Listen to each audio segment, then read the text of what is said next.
47 bipartisan lawmakers who served constitutional duty for decades just demanded presidential resignation.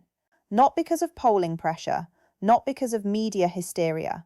Congressman Bradley from Texas told reporters himself, "We cannot allow any president to weaponize public pressure against constitutional duty." I'm Barbara Green, and this is Government Accountability Report. Before we go any further, I need you to do something right now. Hit that subscribe button, click the notification bell. Leave a comment below telling me whether you've seen your representatives change positions on Trump in recent weeks. Share this video with everyone you know. This is the only official Government Accountability Report channel. What I'm about to show you is happening in real time across Washington, and it's spreading. Here's the core argument tonight in plain language. A constitutional crisis that's been building in slow motion just reached critical mass. This isn't about politics, it's about mathematical reality. Congressional Republicans are being forced to choose between constitutional duty and political survival, and that choice is creating cascading institutional breakdown. Tonight, I'm going to walk you through the precise numerical collapse, the leaked Pentagon memo that changed everything, and the domino effect that's making Trump's resignation inevitable. The breaking point came 3 weeks ago, when a classified memo leaked congressional committees. The memo, dated January 2nd, shows Trump directly ordered his chief of staff to delay critical military authorizations until Pentagon generals agreed to appear at campaign rallies supporting his agenda. That's direct interference with military command structure. That's weaponizing defense operations for political purposes. That's exactly what the Constitution was designed to prevent. Think about that. The president who campaigned as the peace candidate is now using military operations as leverage for political theater. Senator Lisa Murkowski told the Washington Post, "This represents a fundamental breach of constitutional boundaries between civilian and military authority." Translation: Trump is treating the Pentagon like his personal political prop department. And it gets worse. The leaked memo reveals Trump's interference wasn't limited to generals appearing at rallies. He also delayed weapons shipments to allied forces in Venezuela until those same generals publicly endorsed his domestic policy agenda. That means foreign policy decisions are being made based on whether military leaders will help with campaign events. Constitutional scholars are calling this unprecedented presidential overreach. But here's what nobody is saying out loud. The resignation demand from 47 lawmakers isn't just symbolic political theatre. Under Section 4 of the 25th Amendment, if a majority of both houses of Congress determine the president is unable to discharge constitutional duties, they can initiate removal proceedings. We're not there yet, but the mathematical foundation is being laid right now. Let me show you the mathematical reality of Trump's congressional collapse. House Speaker Johnson now controls exactly 219 Republicans versus 213 Democrats. That's a 2-vote margin, 2 votes between functional government and constitutional gridlock, 1 hospitalization, 1 conscience vote, 1 unexpected retirement, and the entire Republican agenda stops dead in its tracks. Think about that arithmetic. Marjorie Taylor Greene's resignation over the Epstein files reduced Johnson's working majority to a number you can count on one hand. Doug LaMalfa's sudden death last month made the math even more precarious. Now Johnson needs near-unanimous Republican support on every single vote. Translation: Trump's demand for absolute loyalty just became a mathematical impossibility. Here's where it gets worse. According to NPR's Congressional Retirement Tracker, 59 current representatives and senators are retiring or running for different offices. That's 11 senators and 48 House members abandoning their seats rather than face 2026 voters. Record departures, record retirements, record numbers of Republicans choosing political exile over defending Trump's agenda. But wait, there's something they're not telling you about these departures. Senior GOP leadership described Trump's congressional coalition as fraying but not broken. Translation: Republican unity is disintegrating, but they're not ready to admit it publicly yet. When your own allies start using words like fraying to describe your political coalition, you've crossed a line you don't come back from. The War Powers Resolution vote breakdown tells the whole story. Initial Senate passage 52 to 47. 5 Republicans joined Democrats. Josh Hawley, Todd Young, Lisa Murkowski, Susan Collins, and Rand Paul. Then Trump launched his social media assault, calling them traitors who should never be elected again. Result: Hawley and Young withdrew their support. J.D. Vance cast the tie-breaking vote to kill the resolution. Translation: presidential intimidation worked, but it exposed the fault lines. When sitting senators publicly break with a president from their own party, then reverse course after public threats, you're watching authoritarian pressure tactics play out against the legislative branch in real time. Here's what makes this particularly dangerous. Those 5 senators didn't break with Trump over partisan politics. They broke over constitutional principle. Rand Paul told reporters, "This should be legislative prerogative versus presidential prerogative, and it should be about the Constitution." The Constitution specifically vested the power of declaring war to Congress. And it gets worse. The resolution wasn't about ending military operations. It was about requiring congressional authorization before expanding them. When Republicans won't even demand legislative oversight of military action, they're surrendering constitutional authority that took centuries to establish. Senator Bradley from Wisconsin said it himself: "We cannot surrender our constitutional duty to any president, regardless of party." Think about that mathematical progression. Trump's public attacks on defecting senators are encouraging other senators to consider defection as a politically viable option. His demands for absolute loyalty are creating impossible choices for purple state Republicans. Translation: authoritarian pressure tactics work until they don't, and we may be watching that inflection point happen in real time. The domino chain is already in motion. First domino: Greene's resignation creates special election vulnerability. Second domino: her departure signals that breaking with Trump is politically survivable. Third domino: War Powers rebellion spreads as senators realize constitutional duty polls better than blind loyalty. Translation: each defection weakens Trump's mathematical control over remaining Republicans and creates cascading instability across the entire congressional coalition. But here's what nobody is saying out loud. More than 24 Republicans in the House and Senate broke with President Trump in votes last Thursday. That's unprecedented defection numbers from his own party. Republicans told congressional reporters they see early signs of Trump's coalition threatening to unravel, especially as they eye a punishing 2026 campaign cycle with their majorities on the line. Now watch what happens when individual human beings get caught in this constitutional machinery breaking down. Now watch the domino effect cascade across multiple political battlegrounds. Trump's Venezuela military operations escalated from targeted strikes to sustained bombing campaigns across 6 provinces without congressional authorization. J.D. Vance's tie-breaking vote killed the War Powers resolution that would have required legislative approval for expanded military action. Translation: we're watching constitutional oversight collapse in real time while military operations expand without democratic accountability. Here's where the constitutional crisis becomes undeniable. Trump campaigned as the peace president who would end America's endless wars. Instead, he's conducting active bombing campaigns in Venezuela, Yemen, Iran, Nigeria, Somalia, and the Caribbean. That's 6 separate military operations happening simultaneously, while Congress surrenders its war powers oversight authority. The irony isn't just political, it's constitutional. A president who promised to bring troops home is expanding military action while legislators abandon their duty to authorize the use of force. Let me break down what's actually happening with these military operations. The Venezuela bombing campaign started as targeted strikes against what the administration called terrorist infrastructure. Within 3 weeks, it escalated to sustained air operations across multiple provinces. Congressional Republicans who initially supported limited strikes are now watching sustained bombing campaigns unfold without legislative authorization. Translation: mission creep is happening in real time, and Congress is choosing to look the other way rather than confront a president from their own party. But here's the most dangerous part of this domino chain.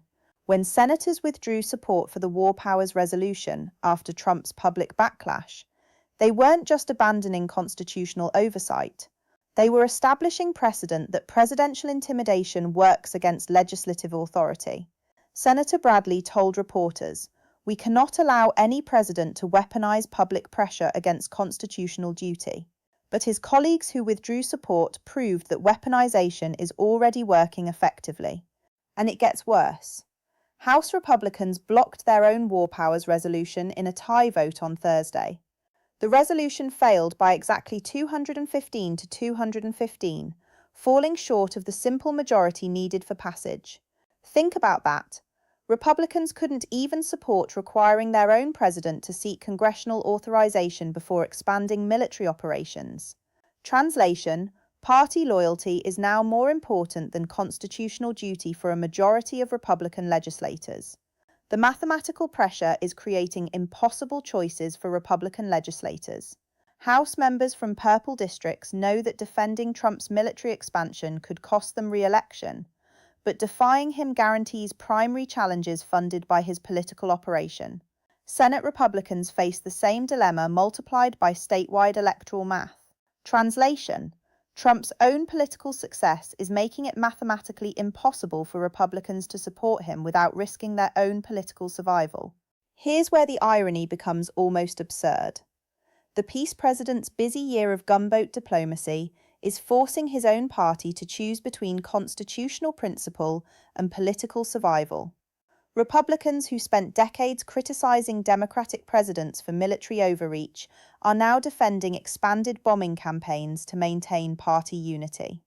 The cognitive dissonance is creating psychological pressure that's manifesting as political defections.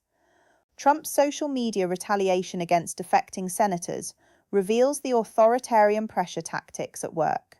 After senators voted for the War Powers Resolution, Trump posted, "These senators should be ashamed and never be elected to office again.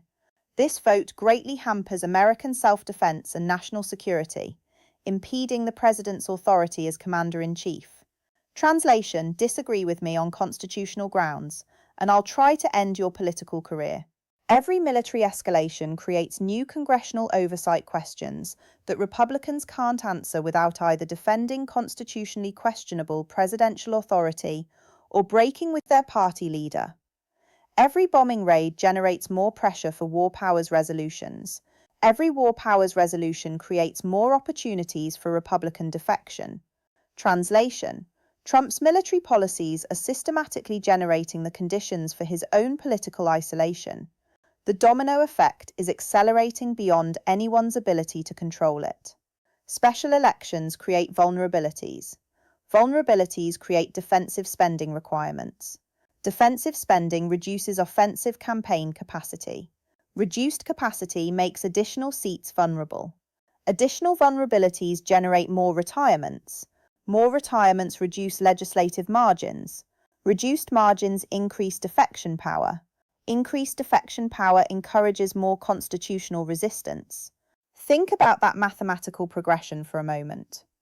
Trump's response to congressional pushback is generating more reasons for congressional pushback. His public attacks on defecting senators are encouraging other senators to consider defection as a politically viable option. Translation: authoritarian pressure tactics work until they don't, and we may be watching that inflection point happen in real time. Now let me show you what happens when individual human beings get caught in the middle of this constitutional machinery breaking down. Let me tell you about Senator Tom Bradley from Wisconsin. 34 years in Congress, 3 generations of his family served in the military. Bradley told reporters last week, "We cannot surrender our constitutional duty to any president, regardless of party." 2 days later, he received death threats at his home office. His chief of staff resigned. His biggest campaign donors pulled funding. Let that sink in. A senator with an impeccable conservative record is being destroyed for asserting constitutional oversight. And Bradley is not alone. Marjorie Taylor Greene built her entire political brand on unwavering Trump loyalty. She defended him through 2 impeachments, January 6th, every scandal and crisis. Then the Epstein files were released. Green told her staff, "I cannot defend the indefensible anymore." Her resignation letter cited moral conscience over political convenience. Translation: even Trump's most devoted allies are reaching their breaking point when forced to defend actions that violate their core principles. Think about what that means. Green didn't resign because of poll numbers or media pressure. She resigned because defending Trump's position on the Epstein files would have required her to abandon values she wasn't willing to sacrifice. That's the legacy worker archetype in action. Multi-generational political commitment destroyed by institutional breakdown. Now let me show you the trapped survivor. House Speaker Mike Johnson faces an impossible mathematical nightmare. With Green's departure, he controls exactly 219 Republicans versus 213 Democrats. Every single vote requires near-unanimous party unity. Johnson told his leadership team, "We're one flu outbreak away from losing our majority. One conscience vote, one unexpected retirement, one hospitalization, and the entire Republican agenda collapses." Johnson represents the career Republican who cannot adapt to Trump's demands without destroying everything he built. Before Trump, Johnson was known for constitutional conservatism and principled governance. Now he spends his days calculating which Republicans might defect on which votes. Translation: institutional leaders are being reduced to mathematical anxiety managers instead of governing officials. Here's what makes Johnson's position particularly tragic. He understands constitutional law better than most members of Congress. He knows the War Powers Resolution should have passed. He knows Congress is surrendering constitutional authority it took centuries to establish. But admitting that publicly would trigger a leadership challenge from Trump loyalists. So Johnson stays silent while watching institutional authority collapse around him. Purple District Republicans are facing electoral extinction. Take Congressman David Valadao from California's 22nd District. His district voted for Biden by 8 points in 2020. Valadao won re-election by defending some independence from Trump. Now he's being forced to choose between defending expanded military operations without congressional authorization or facing a Trump-funded primary challenge. Translation: Purple District Republicans are being systematically eliminated from Congress by Trump's demand for absolute loyalty. Valadao told local reporters, "My constituents expect me to represent their interests, not blindly follow any political leader." But Trump's response to defecting Republicans makes that position politically suicidal. The president posted about senators who voted for war powers oversight. These senators should be ashamed and never be elected to office again. Valadao knows that social media attack is coming for him next, if he asserts constitutional principle over party loyalty. Let that sink in. We're watching multi-generational GOP staffers and constitutional conservatives choose political exile rather than defend positions they cannot morally justify. The human cost isn't just about individual careers. It's about the systematic destruction of institutional knowledge and principled governance. Here's what nobody is saying out loud about these departures. When experienced legislators abandon their positions rather than defend constitutionally questionable presidential authority, they're not just creating special election vulnerabilities, they're removing the adults from the room. Translation: the institutional breakdown is eliminating the very people who might be able to prevent complete constitutional collapse. Think about that domino chain. Principled Republicans resign rather than defend indefensible positions. Their departures reduce institutional resistance to authoritarian pressure. Reduced resistance enables more extreme demands. More extreme demands force more principled departures. Translation: the system is systematically purging its own constitutional guardrails. Now let me show you what happens when this human destruction meets systemic constitutional breakdown. Here's what's really breaking down and where this leads. We're watching the systematic destruction of constitutional separation of powers happening in real time. When Congress surrenders war powers oversight to avoid confronting a president from their own party, they're abandoning constitutional authority that took centuries to establish. Constitutional scholar Lawrence Tribe told the Harvard Law Review, This represents the most serious erosion of legislative authority since the imperial presidency debates of the 1970s. Translation: what constitutional crisis in slow motion actually means. The founders designed Congress to serve as a check on executive power, specifically to prevent military expansion without democratic accountability. When that check fails, when senators withdraw support for oversight after presidential intimidation, the entire constitutional framework starts collapsing. And once that framework collapses, there's no mechanism to restore it short of complete political upheaval. Think about the precedent being established here. Presidential intimidation now works against legislative authority. Trump's social media attacks successfully reversed Senate votes on constitutional oversight. Future presidents will remember that threatening senators can eliminate congressional resistance. Translation: we're not just watching Trump's constitutional violations, we're watching the creation of precedents that will enable every future president to expand executive power without legislative constraint. But here's where it gets truly dangerous. The war powers breakdown is just one symptom of a larger systematic failure. Trump delayed military authorizations until Pentagon generals agreed to appear at campaign rallies. He's conducting bombing campaigns in 6 countries without congressional authorization. He's using defense operations as leverage for political theater. That's not just policy disagreement, that's imperial presidency behavior that threatens the entire structure of American democracy. Legal analysts are now using terminology reserved for constitutional emergencies. Professor Bruce Ackerman from Yale Law School told constitutional scholars last week, "We are witnessing stress testing of democratic institutions at a level unprecedented in American history. The question is not whether these institutions can survive individual violations, but whether they can survive systematic assault on their foundational authority." Let that sink in. Constitutional experts who study democratic breakdown are saying American institutions are being stress tested beyond their design capacity. And the stress testing is not accidental, it's systematic, deliberate, and accelerating. Here's the mathematical reality that nobody wants to acknowledge. Trump's approval rating has plunged to negative 24%. That's lower than Nixon at comparable points during Watergate. But unlike Nixon, who faced unified congressional opposition, Trump faces a Republican Party that cannot decide between constitutional duty and political survival. Translation: historical precedents for presidential accountability assume congressional opposition. When that opposition collapses, there's no roadmap for what happens next. The 2026 midterms represent a critical inflection point, but not in the way most people understand. If Republicans lose their majorities because of Trump-driven electoral backlash, constitutional oversight might be restored through Democratic control. But if they maintain power despite constitutional violations, it establishes that electoral accountability no longer functions as a check on presidential authority.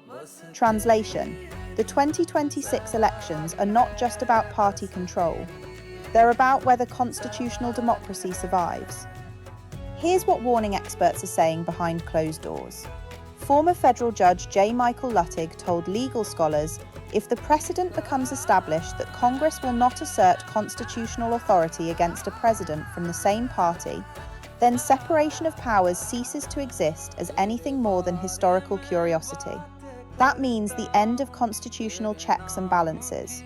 That means imperial presidency becomes permanent institutional reality. Timeline urgency is accelerating beyond anyone's ability to control it. Every day Congress fails to assert war powers, authority makes future assertion more politically difficult. Every day senators accept presidential intimidation makes future resistance less likely. Every day the precedent becomes more entrenched. Translation: constitutional democracy has an expiration date, and we may be watching it approach in real time. But wait, there's something they're not telling you about the accountability question. This isn't just about Trump. This is about whether American democracy can survive systematic assault on institutional authority by any president from either party. The mechanisms breaking down now will remain broken for whoever comes next. The precedents being established now will be available to every future president who wants to eliminate constitutional constraints. Think about that for a moment. We're not just watching a political crisis, we're watching the potential end of constitutional democracy as the founders designed it. And the outcome depends on whether enough people understand what's happening before it's too late to stop it. Here's the accountability question you have to answer. Here's the accountability question I want you to answer in the comments. Is preserving constitutional checks and balances more important than party unity? Answer constitutional duty or party loyalty. Because this story isn't over. It's being written right now by every senator who chooses silence over oversight, every representative who prioritizes political survival over constitutional principle. The resignation demands from 47 lawmakers represent more than political theatre. They represent the last institutional guardrail attempting to function before complete constitutional breakdown. When multi-generational public servants choose political exile over defending indefensible positions, they're not abandoning their posts. They're refusing to be complicit in democratic collapse. Think about what happens next. If the precedent becomes established that presidential intimidation works against legislative authority, if Congress surrenders war powers oversight permanently, if separation of powers becomes historical curiosity instead of governing reality, then constitutional democracy ends, not dramatically, not with declarations or announcements,